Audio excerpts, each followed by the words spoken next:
to play. This is Let Your Voice Be Heard right here on WHCR 90.3 FM, the voice of Harlem. I think I just had some Henny. It tastes real good when you mix it with some juice. I don't put in orange, I just mix the apple juice. But I'm allergic, so I got in hives and I slept like a light. Wait, no, that's not it. That's not the bar. Wait, you remember that one time that Selena wanted us to all go apple picking, and you had to remind her that you were allergic to apples and that you were going to die if we went apple picking? And she did not care? Yes. First of all, Stanley, you being allergic to apples is debatable. Second of all, shots fired. Second of all, can we just not ignore Stanley's drop, like rapping over the sicko beat just now? Sicko mode? Selena, all I'm saying is she's in love with who I am. Back in high school, I used to bust it to I really busted nothing in high school. Anyway, thank you for that. Busted a lot in college, though. Okay. Yeah. Well, good morning. And welcome to Let Your Voice Be Heard right here on WHCR 90.3 FM, the voice of Harlem. I took half a Xan, 13 hours till I land. I was out like a light. No, you wasn't, Selena. Yeah, I always sleep through my flights. You took half a Xan? No. I don't need to take Xan in order to sleep through. Xans? Who? No one. No one. Does someone take Xan here? Anyway, it's so nice to be back. And even if they did, they should not confirm or deny that on the live radio. No, look, I'm not judging. So anyway, yes. Only God judges, right? Amen. So welcome to the show, guys. Of course, this is where we talk politics, social issues, and incriminate ourselves when we talk about different things on the radio. My name is Selena Hill, and of course you can find me on Instagram and Twitter at Miss Selena Hill, and it's always spelled with MS, and it will always be spelled MS. Oh, always? You so sure you're never going to get married? No. Even if I do, I can still keep the MS. I'm not Mrs. Cohen. No, you're not. I thought once you got down with 6ix9ine, that marriage would be a possibility. Shots. We really need that shots fired like sound effect. Tekashi 6ix9ine has bars. No, he doesn't. Yes, he does. What, stupid? I mean, if you want to date a jailbird. Which I don't. Hey. Okay. Currently incarcerated, all right? Yeah, Alyssa. Problematically is on. Person in prison. There we go. So, guys, besides Selena Hill being here, you also have Stanley Fritz, your favorite engineer on the PC 1s and 2s. I'm wearing my pettiest sweatshirt. Facebook Live. It's good to see you. Podcast folks, keep leaving comments and keep pressing play so we can get more streams. And, of course, if you're listening on the FM, we appreciate and adore you. If you want to talk to me on the social medias, it is always, as always, Stan Fritz on Twitter, Stan Fritz on Instagram, and Darkskin Swindle on Snapchat. But I only use it to put the thought filter on, and I download that filter photo, and I upload it to Instagram. So just that don't go on some Snapchat. real extra. But like sometimes you want to thought it up. Stanley. Like sometimes you really do want to thought it up. But like I thought it up as a joke. But somebody actually. Oh yeah, as a joke. Somebody commented. For a friend. Yeah, somebody commented and like put the heart eye emojis, and I was like, "Whoa, you're gonna die!" Because if Madeline Hold on, was that a woman that put that there? Yes. Oh, and then a guy put a heart eye emoji at me on Twitter, and I liked it. I didn't think anything of it. Then he went to my DMs. He was like, "So what's up?" And I was like, no, sir. I am not a part of that You're tribe. like, I am a friend of the gays, but I am not I'm one. not a friend. I'm not a friend, exactly. Speaking of gays, I'm your token gay. Or a token queer, whatever you want to say. Yeah. See what you come back to, Jackie? And you can find me, I'm Alyssa Fuchs, the one and only. You can find me on Facebook at facebook.com/Alyssa Fuchs, ILYSSAFUCHS if you're nasty. Or on Instagram, Alyssa.Fuchs, on Twitter, at Alyssa Fuchs. And of course, you can always leave a comment on the Politically Preposterous fan page, but we would rather that you leave a comment on the Let Your Voice Be Heard live stream. So please do that if you are watching us on Facebook Live. And shout out to those watching us on Facebook Live already. Hello to Delaney. Hey to Tiffany Butler. What's up? To Claudia, good morning. Thank you guys for tuning in and leaving comments. And please continue to leave your comments and we'll read them on air. Who are you? And I am Jackie Cohen. I am political correspondent for the show. I am almost 30, guys. This time next week, I will be 30 years old. Oh, right. We're going to your funeral next week. Your birthday party. Yes, you are invited to my funeral, a.k.a. my birthday party, my 30th birthday party that I'm sharing with my friend Willow. Hey, Willow. We like Willow better anyway, I'm feeling, right? yeah, right. I mean, she's beautiful and amazing, and I like her better too. Yeah, Just guys, kidding. I'm old. I love you, Jackie. I'm joining. I mean, you guys are way older, but Yeah. I'm feeling By really. way, we mean like 1 year. Yeah. I mean, that must make Stanley a dinosaur. I'm only Seriously. 23 in Hennessy years, so I don't know what you guys are talking about over here. Well, speaking of Hennessy, if you guys want to support Stanley's alcoholic habit, you should donate to our Patreon account. No, I mean, we're not using the money for that. Seriously, though. Are we not? No, I'm we just need kidding. equipment and, we got to pay station fees and, other stuff. So if you really like our show, like Selena said, Patreon, what is it? Patreon.com/ Be Heard Radio. Cool. So give us some, show me the money. Yes, show us the money. So we have a great show lined up. We're going to be talking about Kamala Harris. Come again? Kamala. I pronounce her name the right way. Okay, I just want to put that out there. It is Kamala. Kamala, and yeah. Stanley. All right. Kamala Harris. We're going to be talking about her. She has announced her bid for president. We know that she is an African-American woman. She is also an Indian woman. So she's all things melanin, a beautiful woman, smart, intelligent, and, she's running for president. Who cares if she's beautiful? She's running for president. Obama Obama did. I don't know. Like, he made a whole I thing support about I it. mean, this. did anybody I ever support talk this. about whether Obama was beautiful when he Yes. was for president? All the time. I'll be like, Obama was a zaddy. Are you kidding? You're not talking Fair. about his As look. long as we're objectifying men in the way that women are objectified when they Fair. run for Selena, office, then that's okay. Selena is shouting into the mic. Did you get 8 hours of sleep last night? No, she stayed up late to watch SNL. Which was so epic. Don't last spoil it. night. I haven't Yeah, seen it yet. I haven't seen it either. All I gotta say is Soulja Boy makes an appearance. I'll just put it like that. All right, Selena, you getting some white people points because black folks never watch SNL No, live. that's not true. I talk to black people about SNL. Oh, you mean live? Yeah. You're right. All right, guys. So besides that, we're also going to be talking about Gina Rodriguez and everything else that happened during the week during the news roundup. I So think Selena took a Xan. Zan makes you sleepy. Yeah, How do no, you that's, know? that's, the more like lyrics. that's more like an Adderall. How do you know, You Selena? got the wrong drugs over there. Yes, Stanley. Yeah, so we're going to take a quick break, but don't go anywhere. When we come back, we're kicking off the news roundup, talking everything from the government being reopened to Gina Rodriguez to everything else going on in our world. This is Let Your Voice Be Heard. What's going on, guys? We are back on Let Your Voice Be Heard on 90.3 FM WHCR, the voice of Harlem. If you are just tuning in, we probably are getting muted on Facebook Live at this moment. So, Claudia, who's watching on Facebook Live, wrote, "I'm currently twerking." So good thank job, you. Stanley. I'm gonna put some Yeah, captions thank you, on Claudia. there. Yes. Guys, we have a great show, a lot of topics to talk about, so I'm going to jump right into it. If you are new to the show, let me tell you what this is. This is the News Roundup, where we talk about random news stories that made you laugh, cry, curse, or even flip a table if you're really that excited. And we want to start it off with some good news, but some hearty news. The government shutdown is over. Temporarily. For 3 weeks. For 3 weeks. And then Yeah. it's going to happen again. You- Because Trump said he's going to throw a tantrum if he doesn't get his wall. But I think this is a net positive event, right? Yeah, I mean, yeah, obviously yeah. it's good because people are going to get paid and they were promised back pay. Is that what I'm Yeah. Yes, hearing? the White House says soon, but there's actually no timetable around it. But I think that this is the overall money. a good thing, right? Because it's a loss for Trump, right? Yeah. He, talk about all his winning that he's doing. I mean, he was forced to concede here, and obviously there's like a lot of the art of the deal going on. But I think that even despite what happens in 3 weeks, this is ultimately a good thing, pushing him, Say pushing what back you against what will. he's doing. Say what you will about Nancy Pelosi and her policies, which is one thing, but when it comes to her politics, man, she knows how to politic. She played him like a fiddle. I mean, first her and Chuck Schumer got him to admit on live television that he was going to own the shutdown by baiting him by calling it a Trump shutdown during that open to the public Oval Office meeting that they told him they should close the meeting and it should not be public. Then she basically played him into signing a deal to reopen the government that doesn't get the funding for the wall that he wanted. There's only one like, downside to this, though. she just keeps playing him. White people are now saying, "I will dog walk you," and they don't know what that means. So that's the only downside to this whole thing. Silly. I didn't even know what that meant. Well, yes, because you're not. I'm not gonna go there. No, right now. Stanley, you heard the term door walking before. Yes, because I've been on the block. A number of people had to search it on Urban Dictionary, and I was one of those people.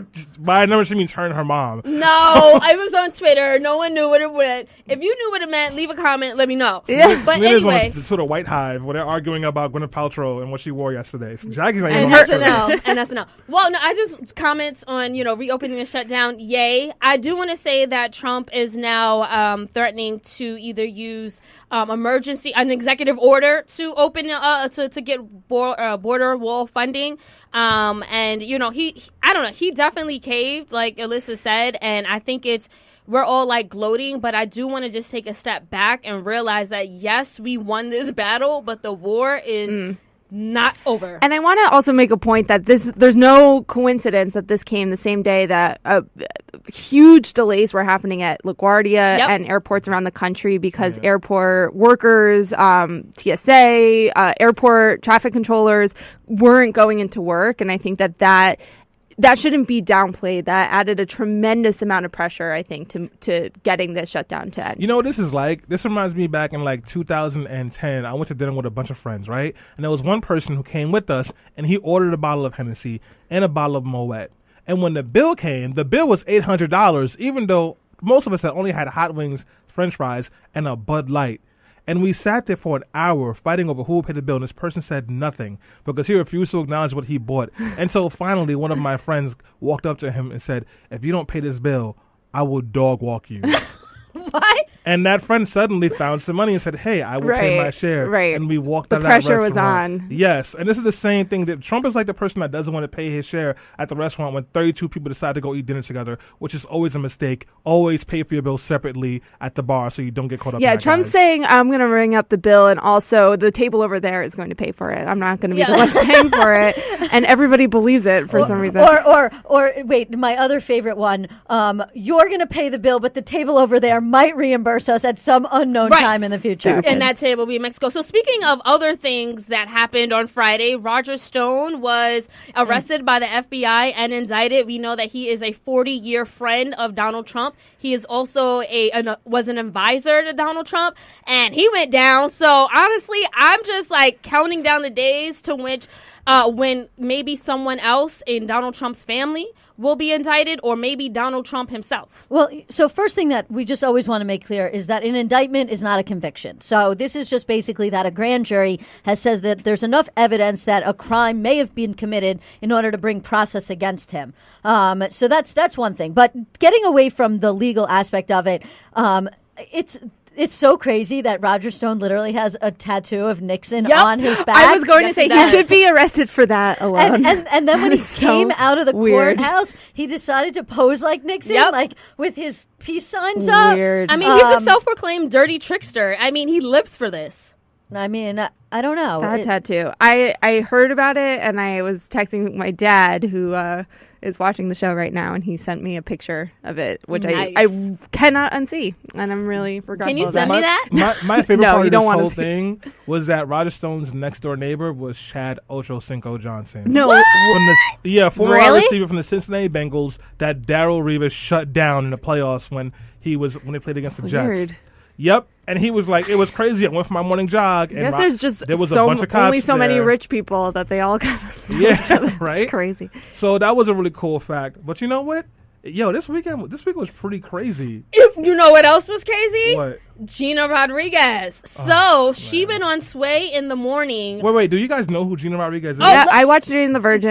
Stanley. She's the actress on the Virgin. I don't watch that show, but I know who she is. A Golden Globe winner. Yeah, winning actor. And she's an activist. And she was in Annihilation, and she's in a new movie. But Jane the Virgin is I love that. I thought that canceled.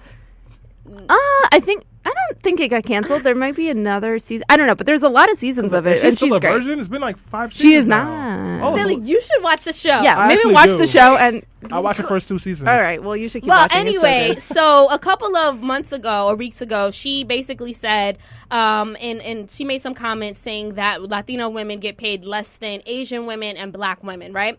And Black Twitter, movies, Hollywood. she didn't say in Hollywood. She just said it in general the first time around, Stanley. If you think, okay, so the context around the conversation was actresses in Hollywood. Yes. When she made these statements, she did not say actresses, and she clarified her comments when she went on Sway in the Morning. So she went on Sway in the Morning because when she first made these comments, a lot of people exploded and said that they were very disparaging and they were divisive because people were saying that basically it sounds like Gina was pitting Black and Latino women against each other, and also saying that Black women are part of the problem when it comes to pay inequality and racial inequality. So she goes on Sway in the Morning and she starts crying and she says, that is not what I meant by any means. If you go back and check my comments, I was not saying actresses. I was saying in general, which is a fact. And that is a fact because I looked it up.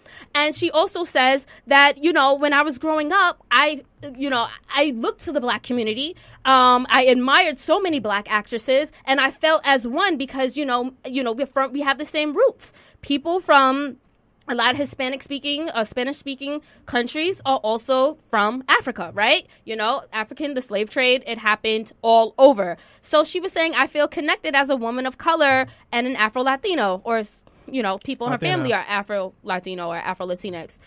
I commented, I said yay to Gina. I said that I applauded her remarks. I put that on Twitter, and to this hour, people have been going off on my Twitter feed saying things like, first of all, she was crying fake white identifying tears. I'm not here for it. She's racist. She's anti-Black. So I'm asking people, show the receipts. Where are the receipts? I understand that there is, deep-seated issues of colorism and racism in the Afro-Latinx community as well as the African-American community, but I don't think Gina Rodriguez is part of the problem here.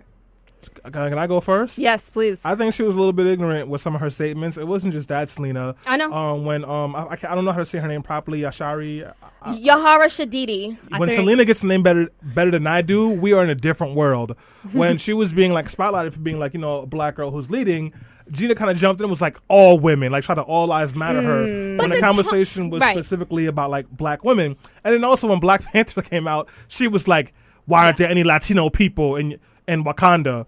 And so I don't think that Gina Rodriguez is anti-Black at all. I do think she's a lot of Dominicans and Puerto Ricans north of 155th Street in Harlem who still have a very hard time understanding or acknowledging that they are Black. And I know she ticked off a lot of people because she said her father was a dark-skinned Latino man. Right. And when I saw a picture of him, he was Jackie's complexion with some more sun. Hold on, he's not dark-skinned? No. I got to Google that. I am dark-skinned. Yes, you are. I am the dark-skinned person in this space. And I'm brown-skinned. Yes. So I'm just a Jew. Queer Jew. So you got a queer white Jew and a white Jew loser person thank right you. here. Yeah. And a lot of people got upset about that. I think that the bigger issue here, and I've really been feeling this for a while, there just seems to be, especially on social media, this big battle for oppression Olympics.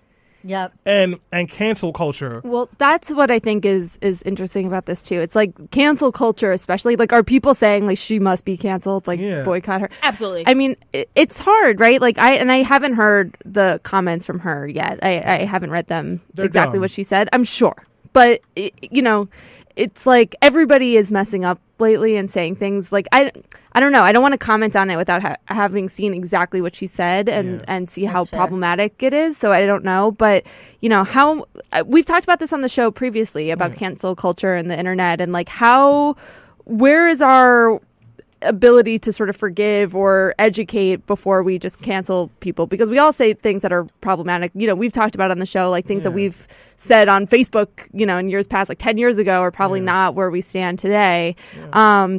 What is our ability to say, oh, okay, well, clearly she gets it wrong and we need to educate her versus, oh, she's done. She's beyond repair. Do we believe that people can be changed? Do we believe that people can seek forgiveness for things that they've said that are wrong and actually learn? And, that's a real good point, Jackie. And I have to ask myself that question a lot, too, because when it comes to people of color, I tend to have a lot more space to be they can change. Mm-hmm. And people that I know and love, I have a lot more space for that. But then when it comes to white folks, not really. And I had to ask myself, is that fair? So maybe that's a conversation we can have another show, because I know we got to move on. But like, I just, Jackie, I know you have something to say about that. But like, no, I that's think where that the stand. internet breeds that sort of like, you don't know that person, you don't know where they're coming from, so it's very easy to call for them to be canceled. But I think it is something that we should talk about more on another show. Absolutely, absolutely. Before we go to break, it is trending on Twitter. We always like to have something trending as a story for you. Unfortunately, this isn't the happiest story, but I guess in some ways it's happy because today is the 74th anniversary of the liberation of the Auschwitz camp. It is also Holocaust Remembrance Day, and it marks the liberation of the Auschwitz-Birkenau camp in 1945. The hashtags are hashtag Holocaust Remembrance Day and hashtag We Remember. So I think that's just a really important story, definitely to round out what we've been talking about race and religion and oppression, and just recognizing that it's really important that we remember these kinds of events, because if not, history has a tendency to repeat itself. And it is repeating itself. We have currently, while we're remembering the liberation of people from these camps, we have people who are being detained at the border of our country, who are seeking refugee status, who are unable to enter the country because we have a really racist, xenophobic president in office. Speaking of racism, when we come back from break, we're going to be talking about the racist attacks that Kamala... My mom made me clean my room, so I shot... No, I can't make that joke. Silly. Where was that going? We're nowhere. No. We are back. All right, guys. I'll Google the lyrics to that song later. We're back on Let Your Voice Be Heard right here on WHCR 90.3 FM. Shout out to everyone who's listening via podcast. Hi, Patty. Spotify and iHeartRadio and iTunes. And of course, guys, if you want to support Let Your Voice Be Heard, please leave us a donation at patreon.com/BeHeard. Joe, Chad, I love you. Be Heard Radio. All right, guys. So we're kicking things off talking about Kamala Harris, because a lot of us have been really excited that she tossed her hat into the 2020 presidential race on MLK Day, making her the first African-American candidate to enter the race and only the second black female to announce a run for the White House since Shirley Chisholm. Wow. Kamala even launched her campaign during the same week that Shirley Chisholm became the first black woman to run for president in a major party back in 1972. So now we have a total of 4 women in the Democratic race. That's Senator Elizabeth Warren, Kirsten Gillibrand, and Rep. Tulsi Gabbard. Although many progressives have been rejoicing over Kamala's campaign, she, by no surprise, has been met with a firestorm of criticism fueled by sexism and racism. However, those of us on the very far left, particularly in the black community, have also been extremely critical of the freshman senator's record as a former prosecutor in California. For instance, on Afropunk.com, they released a damning editorial about her career as the district attorney in San Francisco and also as the state attorney general, a.k.a. the top cop in California. So the piece reads, and I quote, "Her track record consists of terrorizing black communities through the prison industrial complex, and she has consistently shown herself to be an enemy to the masses of black people," end quote. Now, the article goes on to state that she declined to advocate for the legalization of marijuana in California. That's one. She failed to support body cameras for police. That's 2. She defended the 3 strikes law, in which black people are incarcerated at a rate 12 times higher than whites. That's 3. She defended the need for prison slavery. That's 4. Shame. And she supports the death penalty, which disproportionately affects black people. That's 5. She has. But she's changed. She has evolved on the issue, but while she was working, DA. right, exactly. Okay. And she did it a lot in action. So and we'll talk about that. So the article even goes on to call Kamala, and I quote, "a black face doing the job of a white supremacist system." Okay, so we're going to kick this panel discussion off on that note. That's what Afropunk is. Wow. Hold on, Stanley. Well, Wow. the person who wrote that article in Afropunk was one of the hosts of Hella Black, the podcast. Yeah, and Afropunk is run by an anti-Semitic racist white man. Who's it run by, Stanley? Because I didn't know that. I don't know that. I'll get you information for that later. Yeah, I you're don't going to remember have to his send me a name. link on that one. But like, there's been a lot of like a couple of dragouts for him as well. So All right, I find well, that funny. That's another episode. That's another episode. Nonetheless, the person who wrote the article is a huge activist in California, and he wrote this from a first-person perspective, being from Oakland and living under Kamala Harris's, jurisdiction. So that's how he wrote this article. So we're going to kick this conversation off with our reactions to Kamala's announcement and the criticism she's receiving. I want to start with She's not sure who she wants to start with. Jackie. As she was texting. Kamala. I literally just called Jackie Kamala. Yes. Jackie, have you noticed any unfair amount of sexism or racism against Kamala or anything like that? Yeah, I mean, I don't know that I haven't been super since she announced. I've only been back in the country a couple days, so I haven't been super engaged with what's been being said on Twitter, but I'm sure plenty of it exists. I mean, she is a woman of color. I mean, those are things that make people angry. Just the existence of women of color make white men in particular uncomfortable. And we've seen how, I mean, she's been talked about in the past. We've seen how other women of color who are powerful in politics have been talked about by people who maybe feel threatened by them in a very racist, misogynistic, unflattering ways. So I haven't seen anything particular because I haven't been as tapped in this week, but I'm sure it's out there. Well, I'm going to throw it to Alyssa, and I also know we're getting a lot of comments on our Facebook live feed. So, Alyssa? Yeah, so, I mean, my reaction is that I think it's great that she's running for president for several reasons. One, I think, we should have more women of color running for office and specifically running for president. Why not? Why not a woman, and why not a woman of color? But that said, I do think that there are parts of her record that are problematic, not having anything to do with racism or sexism. I'm going to hold my thoughts on that because I know we're going to get to that in a little while. Instead, I'm going to read you some of the comments that we are getting from our listeners. So Pat Maxwell says Kamala Harris is a winner. Kathy Wakeham says a candidate's record and donor base should be considered. This is true for all candidates. Ken Roy says no to the question of whether she can win in 2020. He says poor whites chose Obama out of desperation. McCain and Romney were out of touch with them, and it is very likely in his opinion that it's going to be Biden and Beto O'Rourke. Teresa says no, not Harris. She's a traitor to the country. And Patricia Saravol says, with respect to some of the things that you were talking about earlier, Selena, that we shouldn't forget about her positions about civil asset forfeiture. For those who don't know, civil asset forfeiture is the idea that the government can literally come take your property or your money if they think that it may have been connected to a crime in some way without the due process protections that you get when you are in a court of law when it comes down to whether you're being charged with a crime, which is essentially if the government can prove even by a preponderance of evidence, which is a very low standard, that something may have been connected to a crime, either property or money, they can come seize that from you and you have no right or recourse to get it back. So, Stanley, Kamala Harris has a very problematic record. We went over a few things, even people commenting. They brought up something else. Will you support Kamala's campaign, or has her record proven she's anti-black?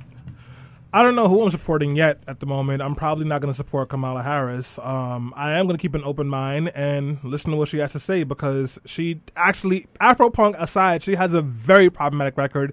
When they were trying to get a bill passed that would release people from prisons who had nonviolent offenses, she put out an argument saying no because that would undermine the prison's free labor market. So, Wow. I don't care who you are. When you start, when you're trying to perpetuate slavery through these institutions, you become someone that I have a hard time supporting. But then again, when we're looking at most of these candidates, let's be honest, they're all trash one way or another. They just, Tulsi Gabbard is a non-starter for me, so let's just say that. But most of these other people are either problematic on race issues or problematic on economic issues. It just so happens to be that Kamala is a black woman who's bad on issues that people of color are usually thought to or known to care for. Well, to that point, and I know we were talking about her record, Alyssa, I want to get you to chime in here as a civil rights defense attorney. How do you feel about the idea of the fact of a former prosecutor for president? I mean, I don't like it. I don't like it at all. So, I mean, look, I think anybody who's been a prosecutor is problematic because they have been part of perpetuating a system of both white supremacy and of racism, because there is so much systemic racism ingrained within the criminal justice system. You read off some of the problematic policies that she supported. I also recognize, and this is like the test of a first-rate intelligence, right? The ability to keep two opposing ideas in mind at the same time, is that sometimes when you're a person of color, the way forward, the way to get a step up or a leg up in government is to become a prosecutor, because it's a really good government job where you get a certain amount of power. And so by having been a prosecutor and by held this position, that allowed her to create the profile to become a senator, to potentially have a run for president in a way that other black women or black men don't have that opportunity. It's that connection to her having worked in government that sort of gave her that high profile. And so sometimes, and obviously as a white person, I can't really speak on this directly, but I can speak generally. Sometimes people of color choose to go into these positions that sort of put them in a problematic position in some way, because it is the way forward for them to get propped up in a system that constantly is putting people of color and specifically women of color down. And I'm going to throw it over, but back to you. But before I do, I just want to say to Stanley's comments before about all these people being problematic. I mean, look, this is why I don't know if the Democrats can win this election. Well, hold that thought, Alyssa. And, that was an excellent point that you made. The fact that, Kamala Harris, even though a lot of people say she's been complicit in a system of oppression, she's also a victim of it. Yeah. And because of that, she had to use whatever she could to leverage her career. Great point, Alyssa. Jackie? Yeah, and when we were discussing the show earlier in the week, I thought Tiffany Brown, who's a regular contributor to the show, made a really good point that, people are really on Kamala for her participation in the criminal justice system, but are sort of less focused on people like, Giuliani is such an extreme, but, and obviously it's something that we are paying attention to, but like Bloomberg or even Biden himself, right, have done, I think, way more damage when it comes to sort of perpetuating this. So, I think that it's important to hold her accountable, but to hold them accountable to the same exact standards, especially if they've done more to perpetuate this broken system. Right, because otherwise then it can be said that it's racist and sexist if you're not holding people to the same standard. Absolutely. And, we're going to talk more about, the racism surrounding Kamala Harris and the fact of, what people in the black community are saying about it, too, because I'm not sure she can win over our votes. Before we go to break, do we have a comment, Alyssa? We do. Kiani Bree says, agreed. You have to be a tool of a system that supports white supremacy if you're going to get elected to certain offices in this country. Prosecutors are prosecutors. She has to take bold stands and actions where she has been able to. Can we rely on her to continue to evolve? Let's see. Great point. Great comment. Thank you so much for that comment. We're going to take a break and we're going to get to the answer. This is Let Your Voice Be Heard. And we are back. This is Let Your Voice Be Heard right here on WHCR 90.3 FM, the voice of Harlem. And remember, guys, please support our podcast at patreon.com/BeHeardRadio. So before we left off, we were talking about Kamala Harris and her problematic record and how a lot of people are criticizing her and saying that she has been a tool in the system of oppression against black folks. That's a big deal, because we know the African-American vote will be crucial in 2020, especially black women voters. You saw what happened when in Alabama when we came out to support Roy Moore, and we saw what happened with Stacey Abrams. She ran a brilliant campaign, and she had, a lot of people on the ground, especially black women. We came out. So, Stanley, I'm going to throw it to you. Do you think Kamala Harris can win the black vote? She's having some trouble. I am not sure. Well, you know what? Actually, I think she can win the black vote. I think that a lot of the noise is coming from the black community in relation to having problems with her is coming from, Twitter. And Twitter is a very small microcosm of how, the black community thinks. The black community is not a monolith. And I think that more people of color, when it comes to issues of criminal justice, are actually more conservative than the folks who are on Twitter or who write for Afropunk. But I just do think it's pretty interesting that she's gotten such aggressive criticism from black spaces. I wasn't expecting that so fast in the beginning. But Stanley, do you think that black people should support her based on her record? No. Really? She's problematic. No, listen, here's why I stand on this. If she's willing to come forward and be like, yo, these were bad policies and I want to do better, then we can have a conversation. But like even on economics, she's not where she needs to be. They asked her and Elizabeth Warren a question on whether they will go after these tech companies that are building monopolies. Elizabeth Warren said, yes, absolutely. She was like, I'll think about it. I mean, she's not good. Well, I'll say this. You know, as a black woman and black women, we came out and we supported Hillary Clinton.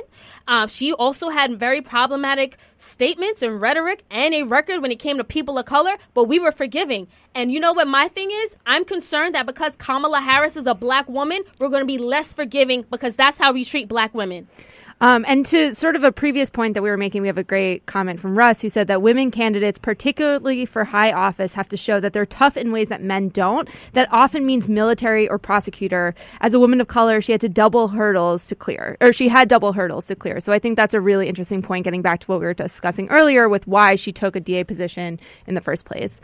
But yeah, I mean, I think it's tough. You know, I think also she is very sort of an establishment Democrat. And I think that there's been real issues with the Democratic establishment as a whole moving further left to where there is more broad support. So do you think that her ideals and the things that she supports are representative of where the left is in general? No. Yeah. Alyssa, you want to take that? Yeah, I mean, look, the left is definitely further to the left than she is. She is more moderate. And I think this is just a bigger question that the Democratic Party is going to have to answer, which is where do they want to be? It used to be that like the Republican Party was sort of the Big Tent. And now I think with the rise of Donald Trump, you're seeing more and more moderate Republicans leaving the party, joining the Democratic Party. You're also seeing a split in the Democratic Party itself to a certain extent between the left wing of the Democratic Party, like the Bernie Sanders, Elizabeth Warren voters, and the more moderate wing of the Democratic Party. And so Democrats are also going to have to ask themselves, where do they want to be?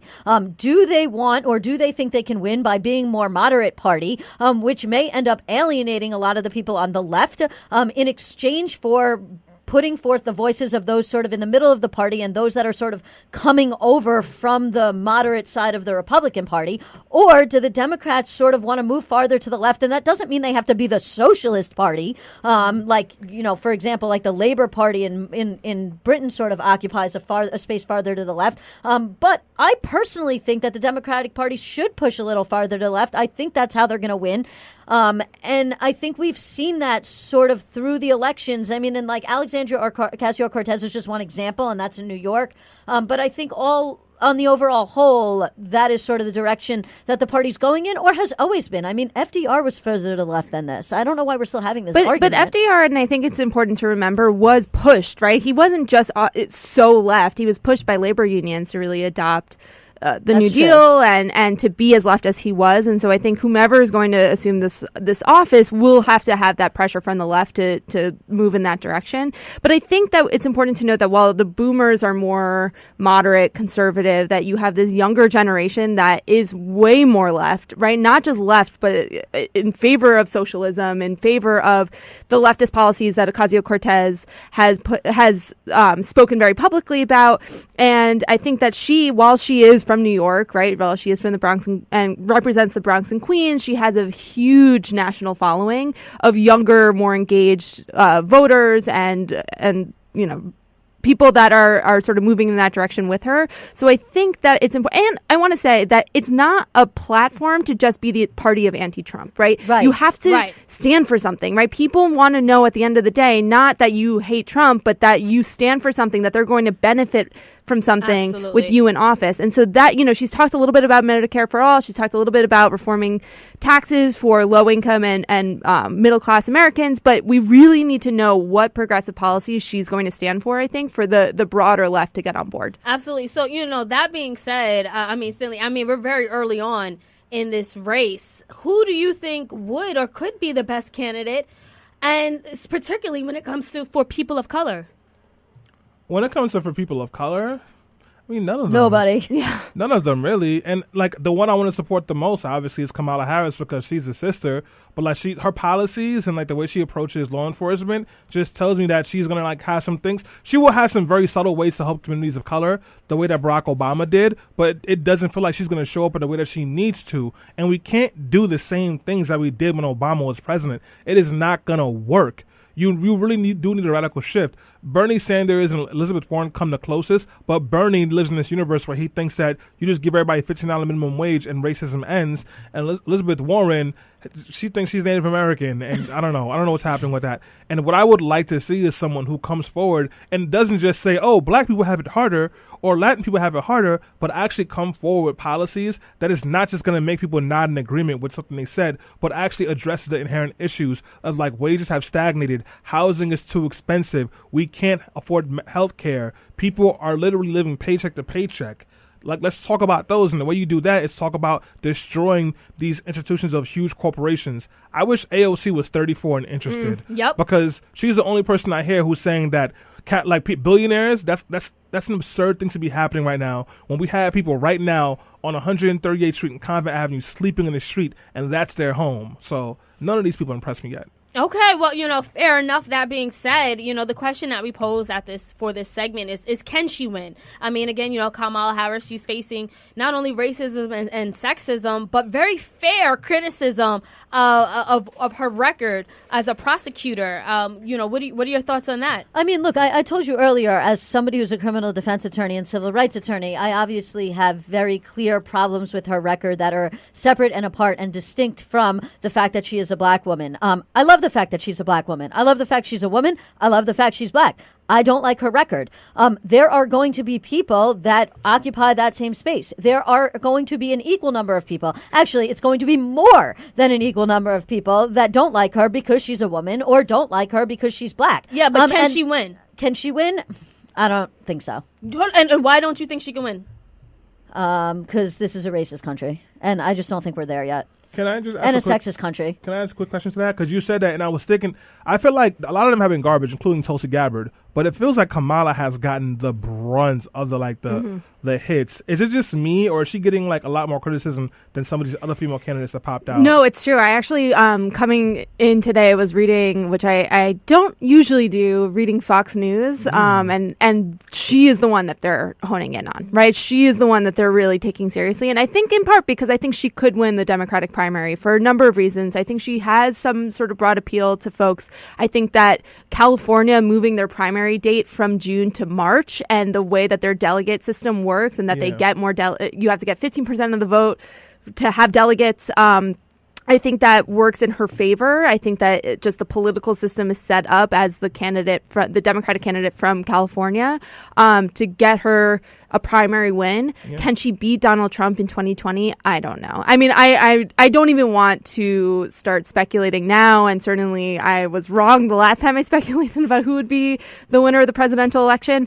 But I think that it's critical that whoever is representing the Democratic Party needs to be somebody that actually has a platform that is progressive, right? That actually stands for something. I think that it is problematic to have somebody who has such strong corporate ties and corporate interests when we are working to address things like income inequality, like addressing climate change. You cannot address the threat to our environment with somebody who is so tied so closely to corporate interests. And on top of that, she's also, Kamala Harris is also being pressed about her record on banking. A lot of people say that even though like she formed a huge settlement deal with JP Morgan Chase to empower people who lost their homes from foreclosure, while she was in California, she didn't push enough. A lot of people said that, she's still in bed. But, there's a criticism. They're saying she's no Elizabeth Warren. She's no Bernie Sanders when it comes to cracking down on Wall Street. And I'm pretty sure we're going to hear more about her record on Wall Street moving forward. I mean, look, and this is why I say do not underestimate the Democratic Party's ability to lose. Because this is what I perceive as the biggest problem within the Democratic Party, going back to those divisions that I was talking about earlier, which is that those are great arguments that you should have during the primary. Is she this? Is she that? When we're trying to decide who we want the candidate to be, primaries are healthy. Just as an example, the reason why we may be getting legalized marijuana here in New York is because Cynthia Nixon primaried Cuomo and pushed him further to the left on that issue.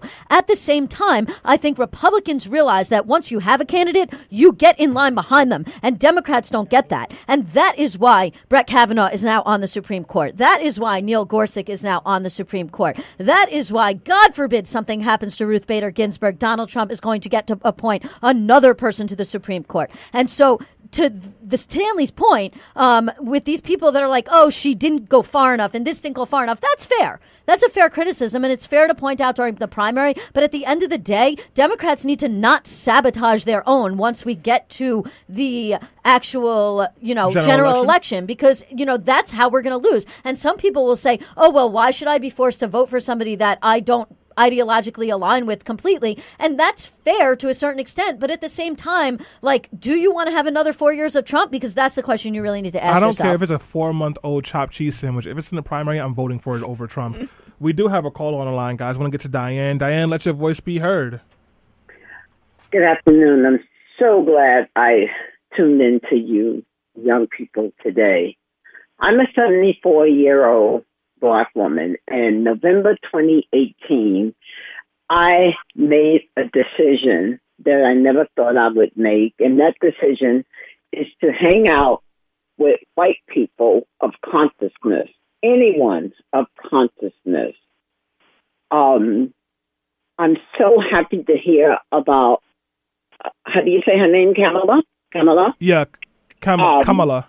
Yes, yeah. If she did what people are saying she did as a prosecutor, and she probably did, I hope people just don't fall for this, because there are Black people who participated in the hanging of Black people.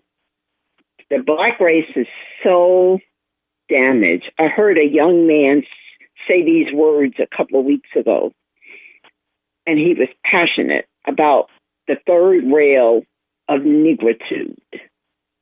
I have never had another Black person to do anything for me. Absolutely nothing. If anything, it's been just the opposite.